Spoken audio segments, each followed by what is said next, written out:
Hey guys, welcome to a banner analysis video.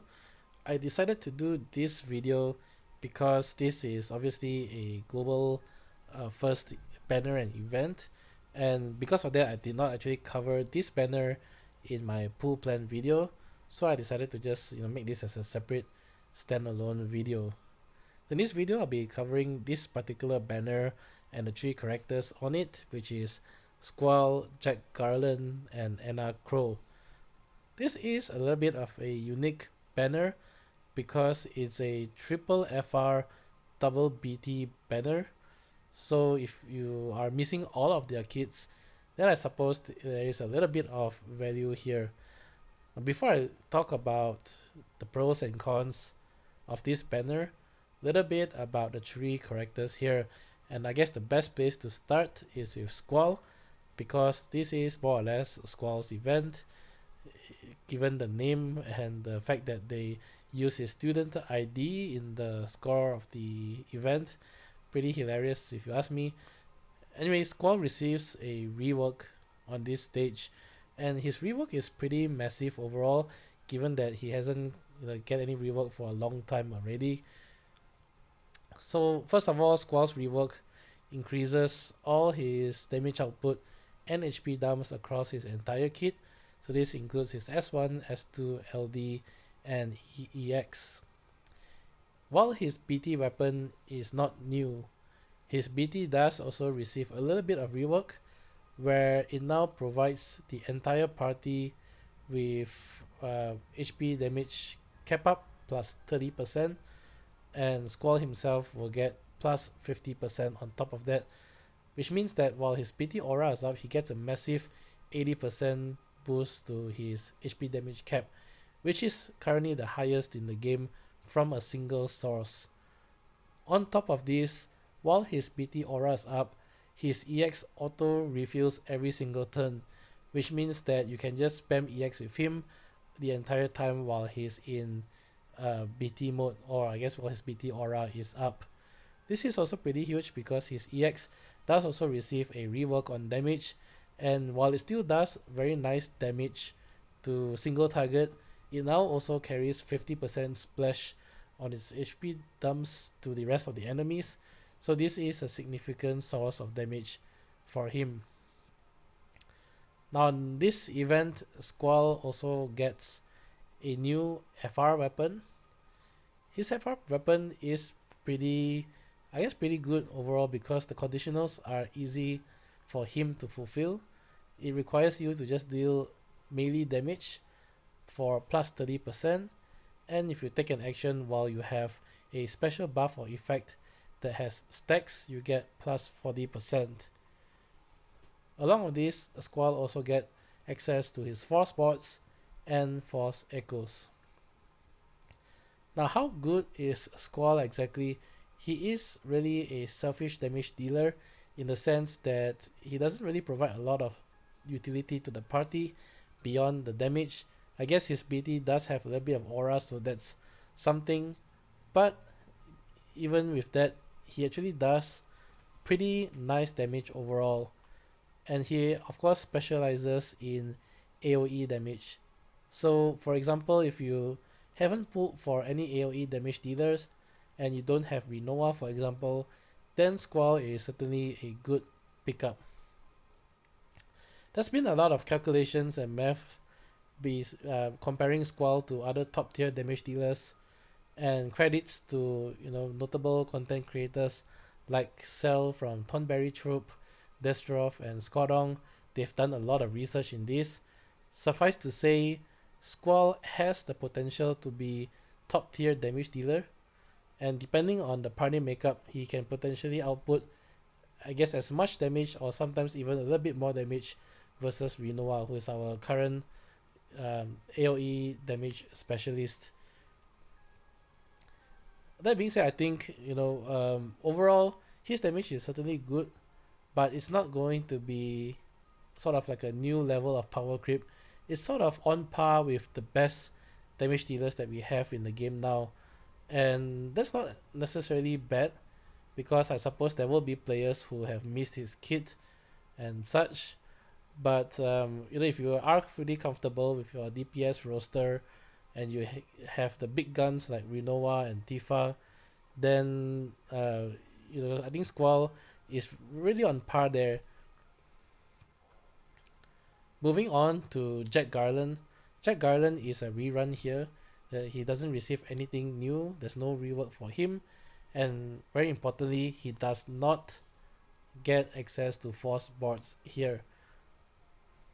How good is Jack Garland? Well, he's still one of the best melee DPS characters in the game with his minus brave mechanic. And if you're missing him and Squall, then this roster gives you two great BT damage dealers.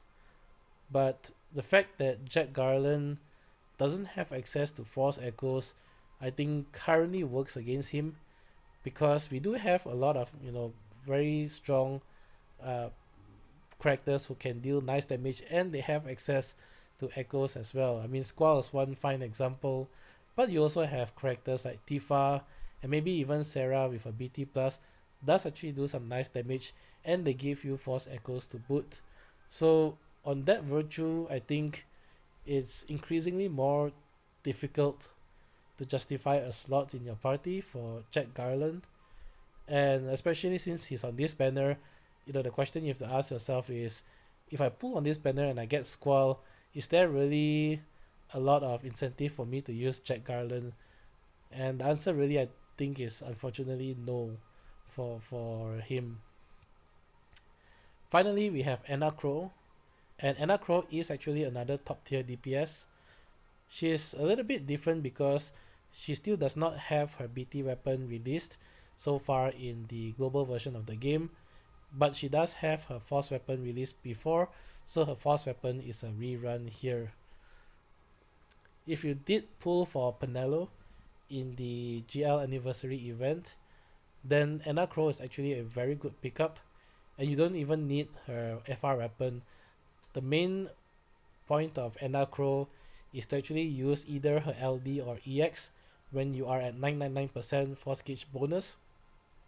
Hitting 999% is something very easy with Penelo in the party, and Enna Kros LD is maybe the hardest hitting attack or hardest hitting single attack that we have in the game to capitalize on a 99%. It has the potential to even out damage force echoes at that level, which is really bonkers.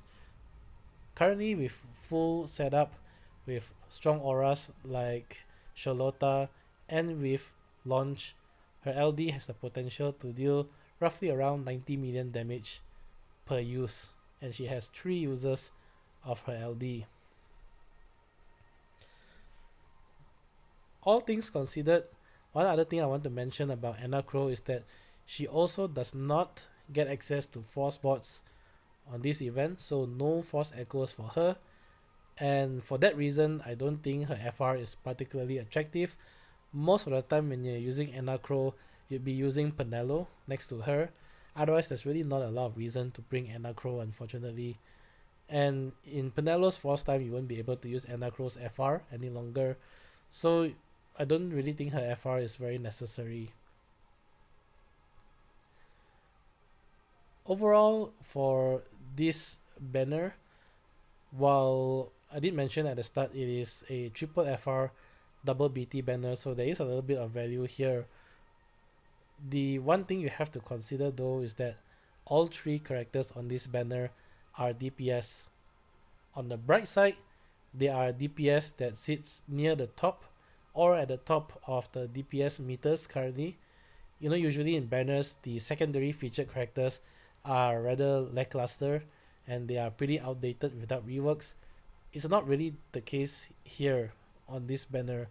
All 3 characters can do really well in terms of damage, but I think therein also lies the drawback that I need to mention. All 3 are rather selfish damage dealers overall, and usually this may not be the case all the time. There are some exceptions, but usually or generally you really only want to bring one selfish damage dealer in your party of 3, because you do need to have other characters such as a force case charger, a strong support, or another character with utility that can help you with the mechanics of the stage. It's very difficult to, slot in 2, let alone 3 damage dealers. And even if you do slot in 3 damage dealers or 2 damage dealers, it's not very efficient damage wise, because while one character is doing damage, the other character isn't really contributing that much. And you're probably better off using one of the damage dealers here combined with an off-turn damage like core or something like that, where at least you still get some additional damage while your main damage dealer is doing his or her thing. Overall, I think there's no right or wrong here. If you like Squall, or if you're missing DPS in your roster, then this is a fine banner to pull. I spent about 430 tickets total, because I needed to clear tickets in the co-op shop and the hunt shop. I did get 2 copies of Squall FR but no BT, and I didn't even get Enna Kros FR. I decided to just cut my losses here and skip this banner, because I don't think I need Enna Kros FR anyway, and I don't want to sink in resources for the very low chance of getting Squall's PT weapon. Not to mention, on top of that, I already have all of Jack Garland's weapons, so I'm already only aiming for Squall's BT as the last weapon I need from this banner. And the thought of spending potentially a lot of tickets and gems just for that weapon, I think I'd rather just skip the banner altogether.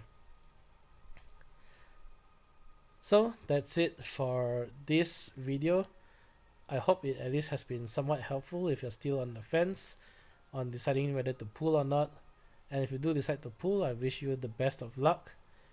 Till then, I hope this video has been helpful, and if you enjoyed the content, do leave a like, comment or subscribe. It really helps a lot. I will catch you guys in the next pull plan video. Bye.